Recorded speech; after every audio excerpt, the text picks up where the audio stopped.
महाभारत के 5 ऐसे योद्धा जो छल से मारे गए थे। आखिर इन योद्धाओं को छल से मारने की आवश्यकता क्यों पड़ी?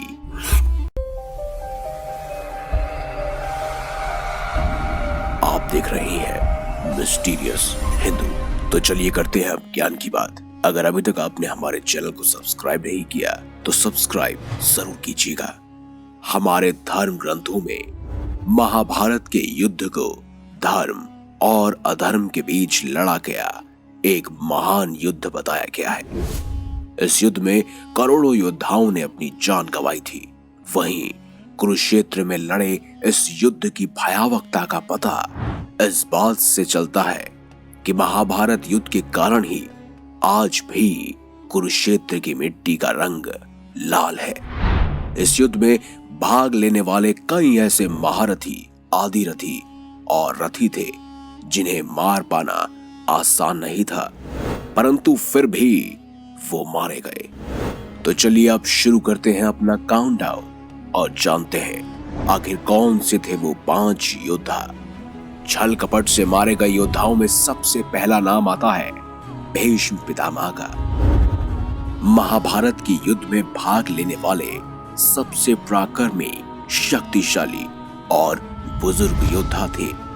ऐसा कहा जाता है 18 दिनों तक चले इस युद्ध में भीष्म 10 दिनों तक पांडवों की विजय में एक बाधक बने रहे। महाभारत युद्ध भीष्म को पराजित किए बिना पांडवों के लिए जीतना लगभग असंभव होता जा रहा था।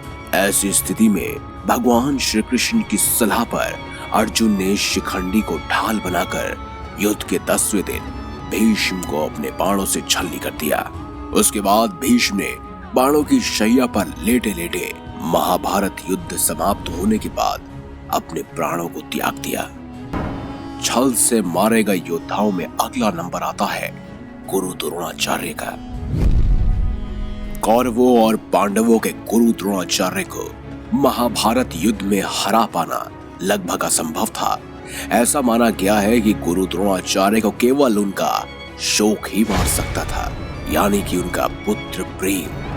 भीष्म के बाणों की शैया पर लेटने के बाद गुरु द्रोणाचार्य को कौरवों की ओर से प्रधान सेनापति बना दिया गया। सेनापति बनाने के बाद द्रोणाचार्य पांडवों की जीत में सबसे बड़े बाधक बनते जा रहे थे।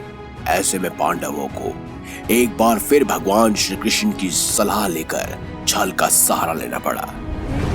एक तरफ भगवान श्री कृष्ण ने भीमसेन से कहा कि वो अश्वत्थामा नामक हाथी को मार गिराए और जोर जोर से चिल्लाए कि मैंने अश्वत्थामा को मार दिया।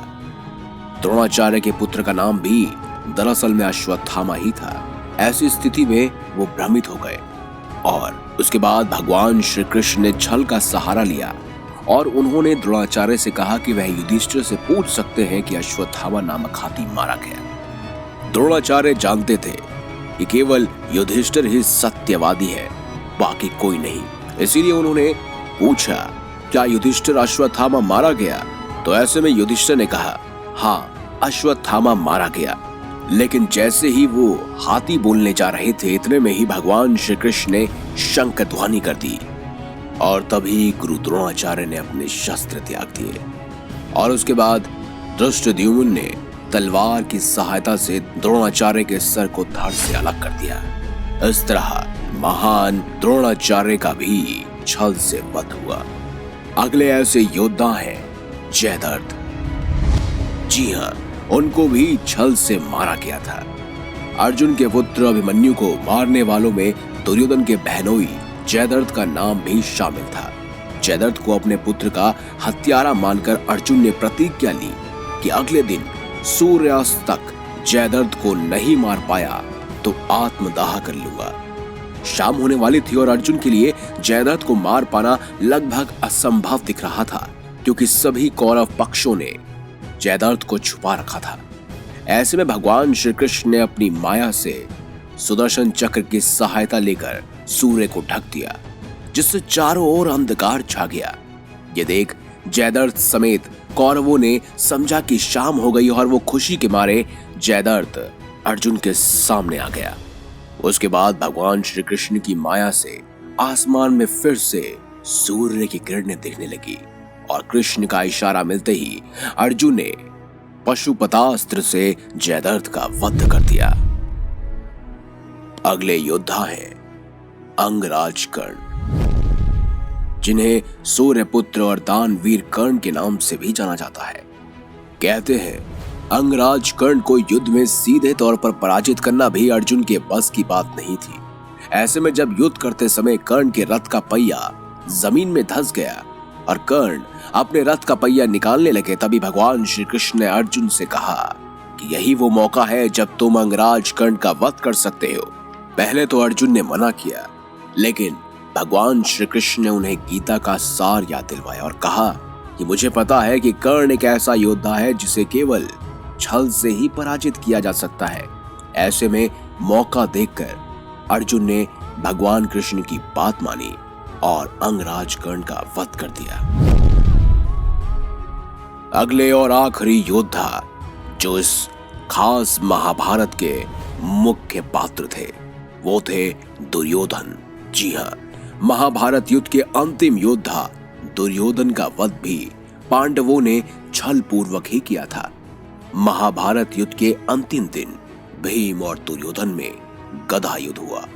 इस युद्ध में गदा का प्रहार कमर के ऊपर करने का नियम था, लेकिन भीम ने भगवान श्री कृष्ण के संकेत पर दुर्योधन के कमर के नीचे वार करना शुरू कर दिया।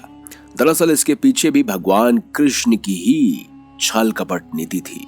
दरअसल दुर्योधन की माता गांधारी को यह वचन प्राप्त था कि वो अपनी शक्ति का इस्तेमाल कर सकती है। ऐसे में नेत्रहीन गांधारी ने अपनी आंखों की पट्टी खोल दुर्योधन के शरीर को वज्र का बनाना चाहा, लेकिन भगवान श्री कृष्ण ने दुर्योधन को शर्मिंदा किया कि तुम नग्न अवस्था में अपनी माता के सामने कैसे जा सकते हो।